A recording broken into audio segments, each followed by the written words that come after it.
നമസ്കാരം മലയാളി വാർത്തയിലേക്ക് സ്വാഗതം. ജനങ്ങളുടെ നേതാവ് കുഞ്ഞൂഞ്ഞ് ഉമ്മൻചാണ്ടി നമ്മെ വിട്ടു പിരിഞ്ഞിട്ട് ഇന്ന് ഒരാണ്ട് തികയുകയാണ്.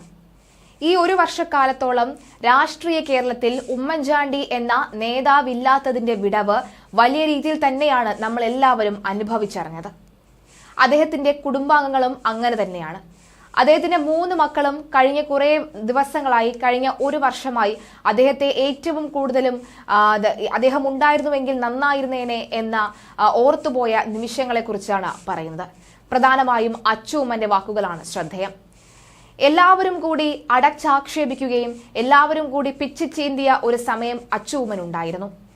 പ്രധാനമായും അച്ചൂമ്മൻ നേരിട്ടത് ആ ഉമ്മൻചാണ്ടിയുടെ മരണശേഷമുള്ള ദിവസങ്ങളിൽ നേരിടേണ്ടി വന്ന സൈബർ ആക്രമണം എന്ന് പറയുന്നത് ചിന്തിക്കാവുന്നതിലും അപ്പുറമായിരുന്നു. ഏറ്റവും പ്രിയപ്പെട്ട പിതാവ് മരിച്ചുവെന്ന സത്യം ഉൾക്കൊള്ളാൻ പോലും കഴിയാതെ മരവിച്ചു നിന്ന ആ സമയം. അതേസമയം തന്നെ സൈബർ ഇടത്തിൽ കൂടുതൽ അറ്റാക്കുകൾ ഉണ്ടായിക്കൊണ്ടിരിക്കുന്നു. കഴിഞ്ഞ ഒരു വർഷത്തിനിടയിൽ ഏറ്റവും കൂടുതലും അപ്പ കൂടെ ഉണ്ടാകണമെന്ന് ആഗ്രഹിച്ച നിമിഷവും അതുതന്നെയായിരുന്നു.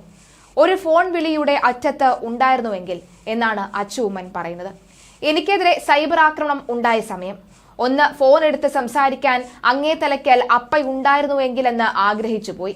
മുൻപ് അങ്ങനെ വിളിക്കുമ്പോൾ ആശ്വാസം ലഭിക്കാതെ ഒരു തവണ പോലും ഫോൺ വെക്കേണ്ടി വന്നിട്ടില്ല. സൈബർ ആക്രമണം നേരിട്ടപ്പോൾ ഞാൻ പലരെയും വിളിച്ചെങ്കിലും ഒരു വ്യക്തത കിട്ടിയില്ല. അപ്പോൾ ഞാൻ അപ്പ നൽകിയിരുന്ന കരുത്ത് തിരിച്ചറിഞ്ഞു. അപ്പയുടെ കല്ലറയിൽ പോയി പ്രാർത്ഥിച്ചപ്പോഴാണ് ആശ്വാസം ലഭിച്ചത്. പിന്നെ ആ ശക്തിയിൽ ഉറച്ച നിലപാടുകൾ സ്വീകരിച്ചു. ഒരിക്കൽ ദുബായിൽ നിന്ന് ഞാൻ വിലപിടിപ്പുള്ള ഒരു സ്പ്രേ കൊണ്ടുവന്നു. അപ്പ പുറത്തേക്ക് പോകാൻ തയ്യാറെടുക്കുമ്പോൾ ഷർട്ടിൽ അത് അടിച്ചു കൊടുത്തു. എന്തിനാ ചെയ്തത് എന്ന് അപ്പ ചോദിച്ചു. ആഗ്രഹം കൊണ്ട് അടിച്ചതാണെന്ന് ഞാൻ പറഞ്ഞിട്ടും അപ്പ സമ്മതിച്ചില്ല. അപ്പ വീണ്ടും മുറിക്കകത്ത് പോയി ആ ഷർട്ട് മാറ്റി വേറൊരെണ്ണം ഇട്ടുകൊണ്ടുവന്നു. എന്തിനാണ് ഈ കടുംപിടുത്തം എന്ന് എനിക്ക് തോന്നി. തിരിച്ചെത്തിയപ്പോൾ അപ്പ പറഞ്ഞു, സാധുക്കളുടെ അടുത്തേക്കാണ് ഞാൻ പോകുന്നത്. ഇത്രയും വലിയ മണമൊക്കെ അടിച്ചുപോയാൽ അവർക്ക് എന്റെ അടുത്തേക്ക് വരാൻ മടി തോന്നും. എന്റെ കണ്ണ് നിറഞ്ഞുപോയി. ഒരിക്കൽ ഞാൻ വീട്ടിൽ നിന്ന് ഇറങ്ങിയ 15 മിനിറ്റ് വൈകി. അപ്പ അത്രയും സമയം കാത്തു നിന്നു.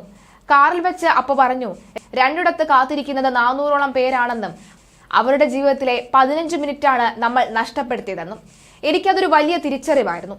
ഇപ്പോഴും അപ്പയെക്കുറിച്ച് ആരെങ്കിലും എന്തെങ്കിലും നന്മ പറഞ്ഞ് കേൾക്കാത്ത ഒരു ദിവസം പോലും കടന്നു പോകാറില്ല.